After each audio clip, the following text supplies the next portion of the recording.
भोजन के बिना 45 दिन ये शरीर जीवित रह सकता है, पानी के बिना 5 दिन, लेकिन प्राण के बिना 6 मिनट भी जीवित नहीं रह सकता।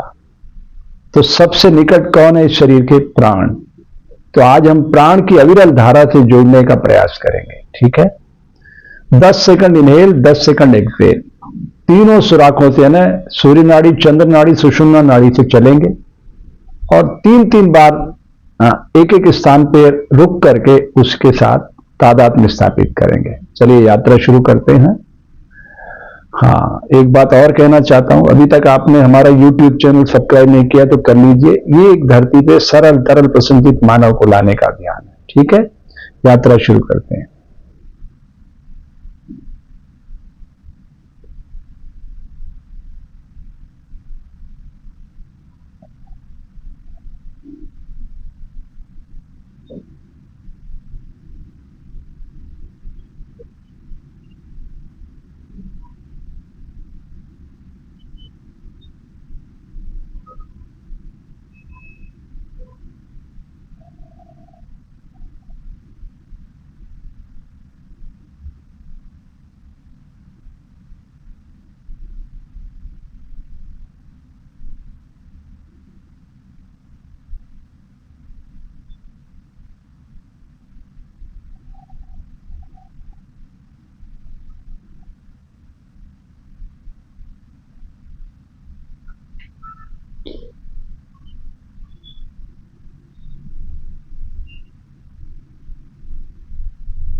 इस तरह से आप धीरे धीरे जब लंबा गहरा श्वास लेने लगेंगे तब आपको समझ में आएगा ये जो सूर्य नाड़ी है इसका काम है इस प्राण को औषधि में रूपांतरित करना,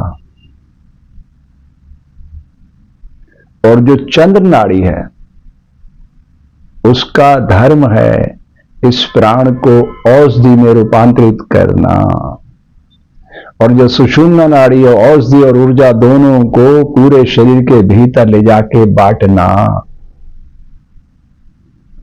तो तीनों नाड़ियों का जो प्रवाह है अगर वो अविरल है, बिना रुके है, तो आप बहुत भाग्यशाली व्यक्ति हैं। और अगर रुक रुक के श्वास चल रहा है तो आप सावधान हो जाइए, उसको ठीक करना।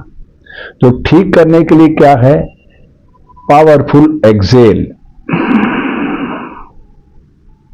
श्वास को फिर अपने आप भीतर आने दो, आपको पावरफुल तरीके से एक्सेल करना है और नासिका के पुट से एक्सेल करना है। फिर प्राण को धीरे धीरे अपने आप उतरने दो, हमने नहीं उतारना है, सहज रूप से उसको जाने दो, हमने तो खाली करना है।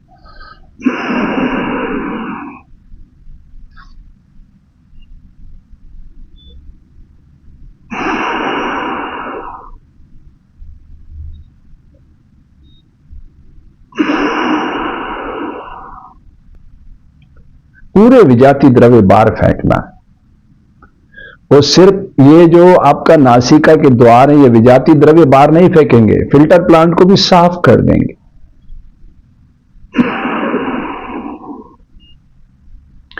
तब इस फिल्टर प्लांट का आप बेहतरीन इस्तेमाल कर सकते हो। आप 2160 श्वास प्रश्वास मात्र 10 मिनट में फेंक सकते हो, 10 मिनट के अंदर। और 2160 श्वास प्रश्वास अगर आप 10 मिनट में फेंक सकते हैं तो आप वात, पित्त और कफ तीनों का संतुलन बना सकते हैं। तो इस तरह से हमने श्वास बहुत शांत रस होकर लिया। अब हम इसकी गति को बहुत गतिवान कर देते हैं।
इस तरह से गति अपने आप बढ़ने लग जाती है।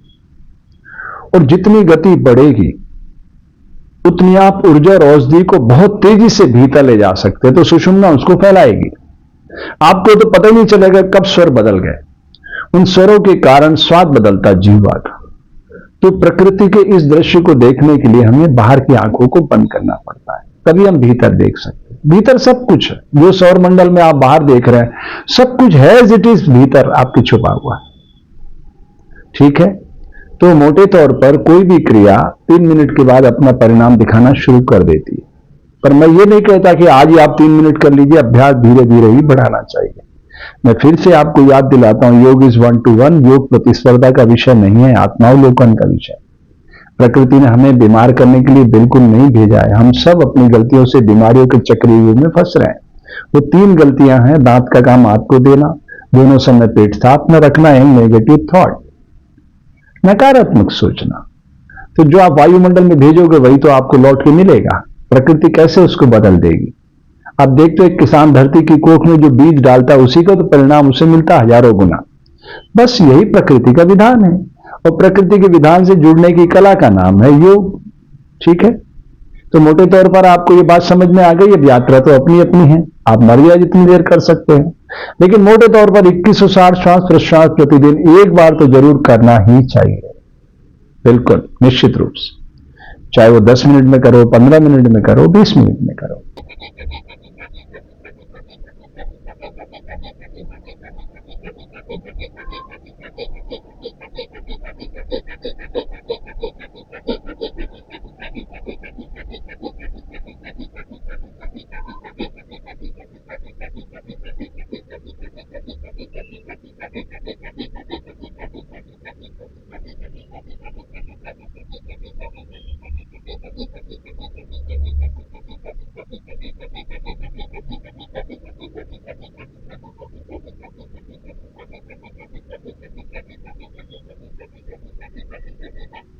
ये 144 हो गई। अब मैं स्वर बदल देता हूं।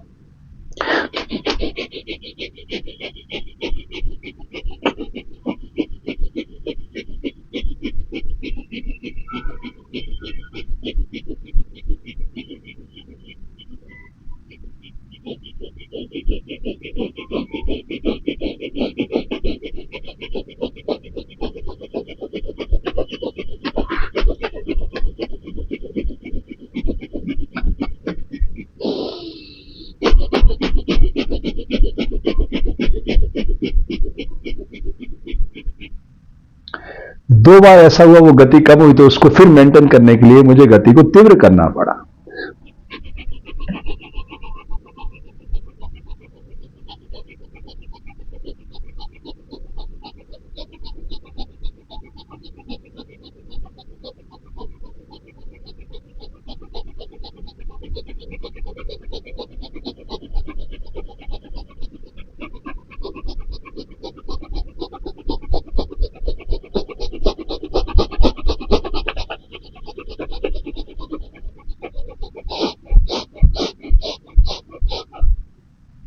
तो अब हम कम ज्यादा करें तो भी प्रकृति उसको बैलेंस करेगी अपने हिसाब से। प्रकृति ने हमें 21,600 श्वास देना है 24 घंटे में, वो देगी।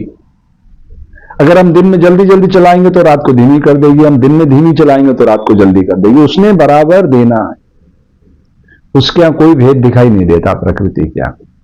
तो ठीक है, तो ये श्वास जो हमारी कम ज्यादा चलती है, इसमें हमारी अपनी गलतियां छुपी हुई रहती है। हम प्रॉपर भोजन चू नहीं करते हैं सही तरीके से। चू कर भी रहे तो हमारा ध्यान कहीं और रहता है, वो भी तो सब आहार बनता है। जो आप टीवी चैनल पे देख रहे हैं, जो अखबार में आप पढ़ रहे हैं, जो बातचीत कर रहे हैं, वो सारा भी आहार बन जाता है। आप समझ रहे हैं ना? जब मुख से आप आहार ग्रहण कर रहे हो तो प्राण की गति उसके हिसाब से बदल रही है, जो विचार चल रहे हैं आपके दिमाग में। तो सारा खेल माइंड सेट का है। ठीक है, जैसा आप सोचते हैं प्रकृति उस अनुरूप उसको विस्तारित करने लग जाती है।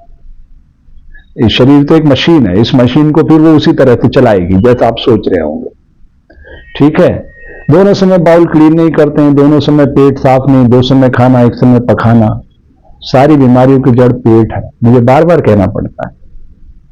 मैं अगर 1000 बार आपसे कहूंगा कि हर बाइट को 32 बार चबा के आप आहार का ग्रास ग्रहण करो और कृतज्ञता ज्ञापित करो प्रकृति के प्रति कि आप कितने लोगों के अथक परिश्रम से आपकी थाली तक वो पहुंचा, उसका आदर करना सीखो, फिर भी आप नहीं करेंगे। मुझे पता है, मैं अपने जीवन के अनुभव से बोल रहा हूं।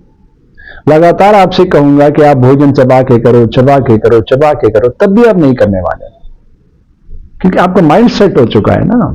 इसलिए मैं बच्चों में काम करता हूं। बच्चे क्या होते हैं, बिल्कुल खाली स्लेट होते हैं, उसमें जो रंग भर दो वो जिंदगी भर याद रखेंगे।